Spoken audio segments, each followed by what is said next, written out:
당시에 성남시를 상대로 성남시장을 상대로 해서 이제 검사를 사칭하는 그런 사건이 있었고 그래서 성남시가 KBS도 고소를 하고 그다음에 이재명 변호사도 고소를 했는데 이재명 변호사의 그 당시의 입장은 뭐냐? 자신은 억울하다. 성남시와 검찰이 짜고 그리고 그 검찰도 짜고 자신에게 덮어 씌우려고 하고 있다라는 내용을 이제 저 증인한테 지금 자꾸 환기시키려고 한 이제 기억 강요죄라는 말까지 써주셨는데 그런 구조 속에 있는 사건입니다. 이제 기억이 안 난다. 증인은 자꾸 이렇게 얘기를 하는데 이재명 대표가 마지막에 꺼내든 회심의 카드 바로 그 대목 육성으로 직접 확인해 보겠습니다. 어떤 취지로 저기 해야 되는지를 한번. 네네. 내가 변론 요지서를 하나 보내드릴게요. 예, 그래요. 우리 주장이었으니까 기억도 되살려보시고 나는 뭐 다른 자료는 안 가지고 있으니까 판결문하고 그걸 보내드릴게요. 판결문하고 우리가 했던 주장, 재판 주장했던 거. 그걸 보면 제가 또 그래서 제가 한번 일단 보내드릴게요. 텔레그램으로 제가 보내드릴게요. 그렇게 저 보고 인지한 상태에서 어떤 식으로 방향을 잡았으면 좋겠는데. 제가 얘기한. 자, 김민수 대변인께요. 저 변론 요지서 텔레그램으로 보냈다 이렇게 돼 있던데요. 저게 뭐 결정적인 증거 역할을 할 수도 있다 이런 일각의 의견도 있어요. 당연히 그럴 것 같습니다. 왜냐하면 변론 요지서 자체를 보냈다라는 것이 내가 주장하고 있는 바는 이러니 이대로 좀 읊어줘라고 말한 거랑 다름없거든요.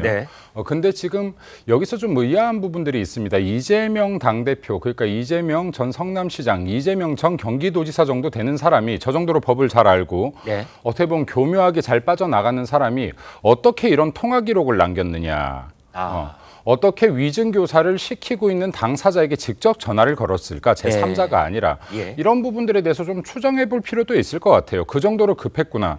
그리고 이 사람이 절대 이 사실관계를 밝히지 않을 거란 확신이 있었겠구나. 이 두 가지 정도를 저는 추론해 볼 수 있다고 생각합니다. 왜냐면요.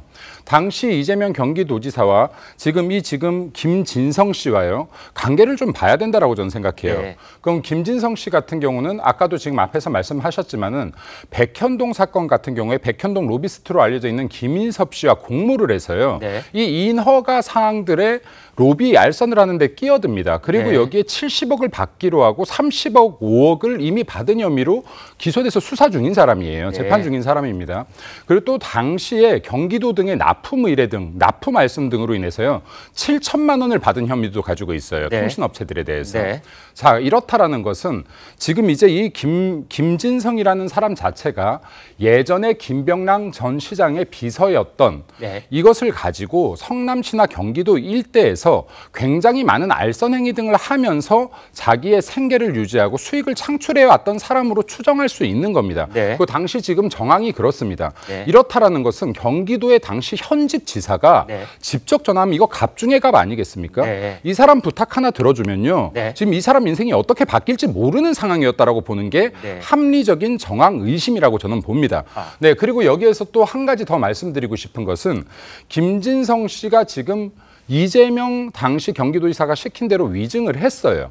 위증을 했다가 와서 위증이었다라고 또 인정을 했습니다. 이 과정이 중요한데요. 이게 지금 백현동 수사가 들어가다가 이 지금 김진성 씨에 대한 압수수색이 있어서요.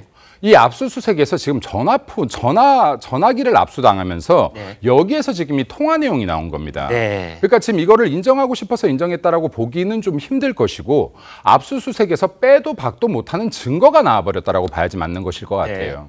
그래서 지금 이러한 정황들을 살펴볼 때 이재명 당대표가 지금 통화에서는 온순한 목소리로 위증을 부탁하는 것 같은 뉘앙스이지만 실제로 이 뉘앙스는 부탁일지 몰라도 이거는 굉장히 이 위치가 다르다. 강압에 가깝다라고 보여집니다. 그래서 이러한 부분들에 대해서 국민들께서 이 전후 사정을 조금만 잘 아신다라고 하면 이건 누가 봐도 이재명 당대표 위증교사 시키고 있구나라고 확신할 수 있는 부분일 것 같아요.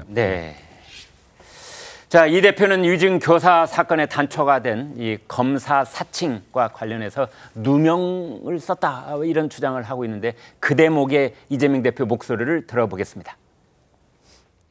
검사 사칭은 제가 한 게 아니라 방송국 PD가 사칭해서 전화하는 것을 제가 검사 이름을 알려줬다는 이유로 누명을 쓴 겁니다. 재판 과정에서 공판 조서 또 통화 기록 이런 게 나오면서 PD가 이미 수차례 검사를 사칭해서 취재를 시도했던 것이 밝혀졌습니다. 제가 시켜서 한 게 아니라는 게 드러난 거죠. 자, 박성민 의원께 여쭤보겠습니다.